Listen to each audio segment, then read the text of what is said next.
What's going on, Falcon fan? This is Ricondo, real Falcon fan. Come back at you with another video. Today we're going to talk about day 4 of 2021 training camp. The guys got tomorrow off, so um, that's a great thing for those guys. The first 4 days is over. They still got a long way to go, but it's very good to see that right as of right now we still trucking along, and sounds like everybody's going in the right direction. So before we get started today, I want you guys to make sure you subscribe to the channel. Make sure you hit the like buttons. Make sure you hit the notification bell so you'll know when I drop another video. And guys, please give me some comments. Let me know what you guys are hearing about what's going on. What you guys hear about going on in camp as well. So the first thing we kick out with a little Falcon news.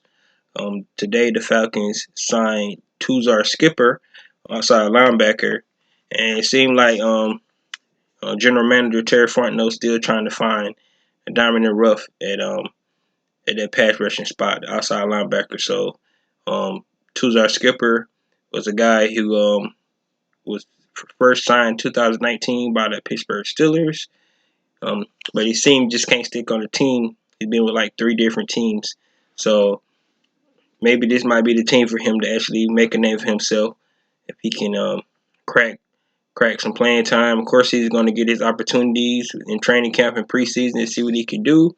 But once again, the Falcons signed another outside linebacker to see if he can crack Dean Pees' rushing scheme.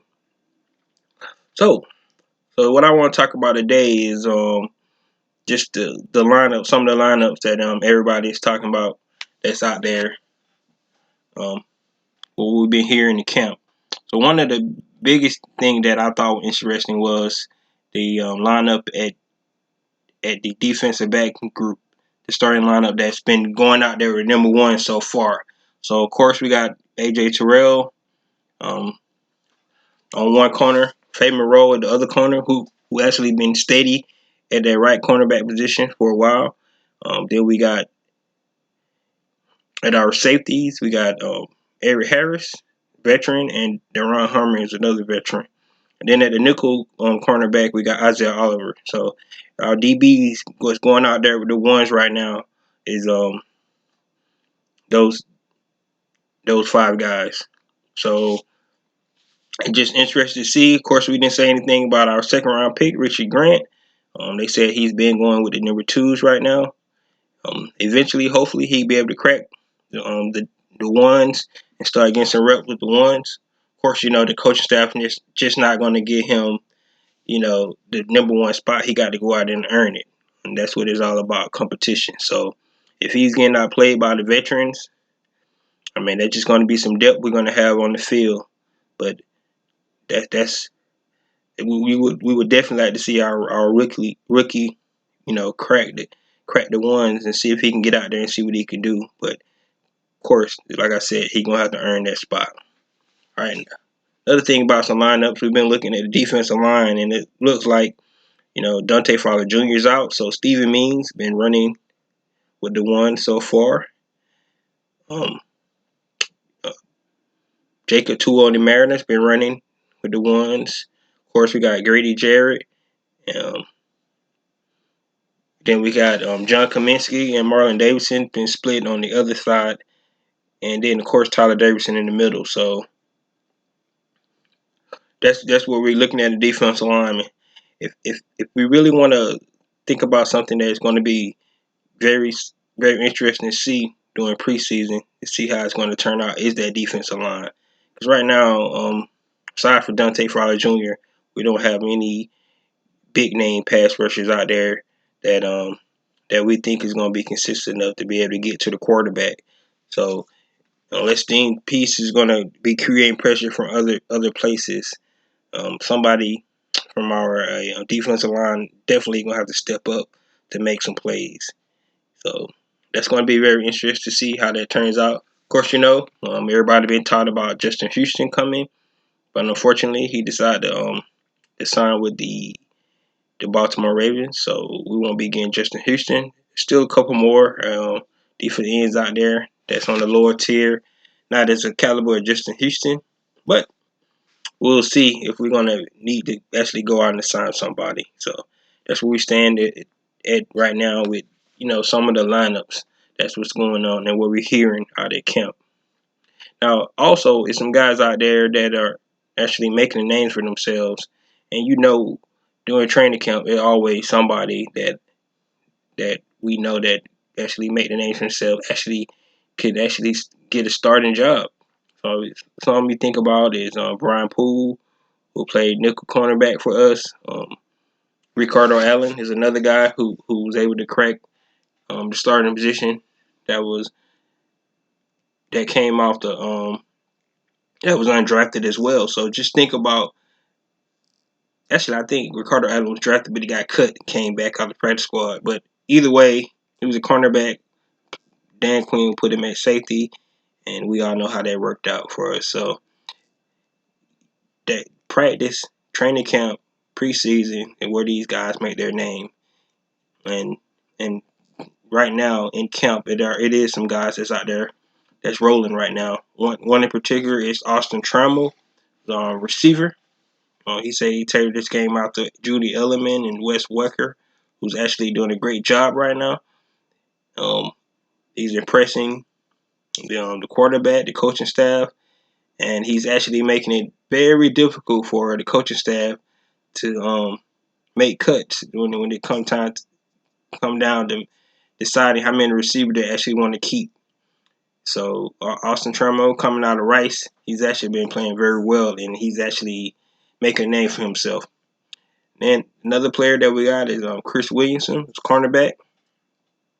He's been making a name for himself, and he was mentioned by name by Arthur Smith that he's been flashing these first 4 days of training camp. So that's a great thing for him as well, which really doesn't bode well for people like Kenneth Sheffield, who we haven't heard a lot about this training camp. I'm not saying that he's not, producing or making any plays, but out of all the cornerbacks that's been mentioned, Kenneth Sheffield name has not been mentioned. So as Chris Williamson keeps showing, he was one of the guys that got an interception the other day. I think it was day 3 of training camp. So, but Chris Williamson and Arthur Smith mentioned his name again today. So he's actually making a name for himself. And then the last person I want to mention who's been on the team for a while, but looked like he was in a doghouse with the other regime is Quadri Allison, who's actually been steady being the number 2 running back, which is awesome. So it looks like Quadri Allison is definitely going to be able to get his opportunity definitely in this preseason, this training camp to see what he can do. Of course, like we said, the whole knock was he couldn't pass block. So when they put pass on Tuesday, all that could change. We were just going to find out how much better Quadri Allison had made himself. See if he's able to actually stick and continue to get some playing time. So all the running backs, they said, are really doing well. So depending on the lineup, sad to say you can only keep 53 men on the roster, but that's just the way it is. So they're going to keep 4 running backs, or they're going to keep 3 running backs. And do they consider Cordell Patterson a running back or a receiver? And that's really going to be important when we're talking about the receiving core. Like I said, Austin Trammell make a name for himself. So we know Calvin Ridley is 1 at receiver. We know Russell Gage is 2. Right now, they say those guys are actually standing out as clear 1 and 2. They said Olamide Zaccheaus has actually solidified himself as the number 3 receiver. So that leaves, if they decide to keep 5 receivers up to Christian Blake, Frank Darby, and then now we're talking about Austin Trammell. But I have 2 more guys that we might want to think about as well as receiver because they're bigger receivers, and the coaching staff might want to have some bigger receivers on the team, and that's Tarjay Sharp and Jamon Moore. So we got to think about those two guys as well. So I think it's going to be very difficult for the coaching staff to decide whether they're going to keep 5, 6, or maybe even 7 receivers, or are they going to put some of these guys on the practice squad that probably could get poached by another team. So we that's going to be very interesting to see what they decide to do with the receiving core and the running back core, because I think because of Cordell Patterson, he could actually fit in as a receiver and a running back. So it's going to be very interesting to see what they decide to do with their receiving core and their running back core. All right, the last thing I want to talk about is another thing they mentioned was the punt return battle. Of course, we know that Cordell Patterson is a lock for a kick returner. So I don't think that's going to be a question who's going to be our kick returner. Cordell Patterson is going to roll in as that. But the punt returner, right now they have Chris Rowland and Avery Williams as going in as a punt returner. But as of yesterday, they started to bring Austin Trammell as well as back as returning points. Like I said, Austin Trammell is making a name for himself. So now they actually put him back at returning points as well. Personally, I think that Avery Williams is going to win that job, because if you look at what he did in college, he was very impressive in college returning kicks. So if I had my pick, plus this is the regime pick. They just picked him in the draft, so I think Avery Williams, unless he get out in the game and start muffing punts and not catching the ball and things like that, I think he has a good opportunity to solidify himself as the punt returner for the team. And also he also can return kicks and kickoff as well. So he'll be the punt returner and then the backup kickoff returner if something was to happen to Cordell Patterson. So just think about that. So guys, that's pretty much all I got to say today. We're really looking forward to when these guys start putting pads on and see what they're actually going to do and go pads. It's going to tell a lot. We haven't heard a lot about the trenches, which is understandable because you can't really tell a lot when guys got shorts on and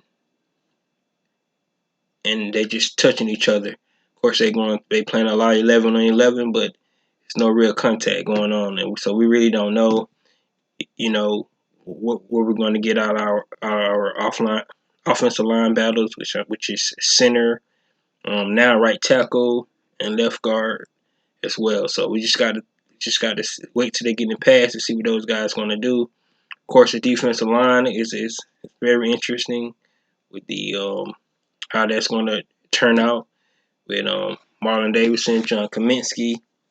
We know Grady's going to do what he do, but other than him, it's going to be very interesting to see who's going to emerge and going to actually be on the field with Grady, in that starting lineup. And we won't be able to know that until they start putting some pads on. And I know that they're chomping at the bit to see it, and I know the coaching staff chomping at the bit to see it, and as fans, we're chomping at the bit to see it as well. Only one thing we need to make sure, and I keep saying this every day at the training camp, we need to stay healthy. Health is pretty much our main focus. Of course, we want to be able to learn the playbook, get in good rhythm, get the scheme down, get good chemistry built. But at the end of the day, we need to make sure we protect the team, stay healthy as well. So other than that, guys, be back here on Tuesday. Ready to hear with all the reporting coming out of camp, looking at the videos and see what these guys are actually, see what kind of more strides these guys are making. And we're going to actually see if some of the camp heroes actually going to going to stick to the names. Guys like Chris Williamson, guys like Austin Trammell is actually gonna continue doing what they're doing, because if they do, like I said, it's gonna make it very tough for the coaching staff, and it's gonna be very interesting to see who position or who place they might take in on the 53-man roster. Um, so all we can do is stand by to see what these guys do and wait till Tuesday. Other than that, guys, like I said, please subscribe to the channel. Please hit the like button. Let me know what you guys think. Provide y'all comments, or if y'all heard anything else about what's going on in training camp. And that's all I got. Peace.